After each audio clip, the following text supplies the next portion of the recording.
Hey there! In this video, we will show you how to manage desks in PBX Stats.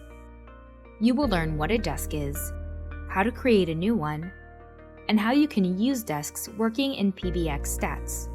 What is a desk in PBX Stats? It is a virtual group of agents that share similar skills, such as language, competence, or experience. Desks are located in the dedicated page under Configuration. Let's see how to create a new desk. When you have clicked Create New Desk, a pop-up window appears.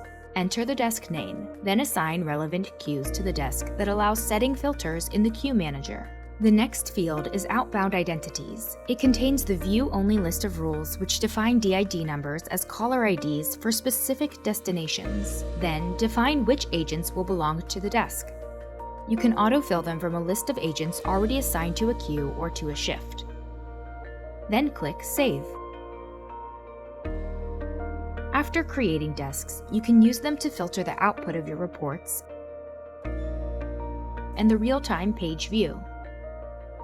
Please note that if agents don't belong to any selected desks, they will not appear on the real-time page. See you in our next video guides!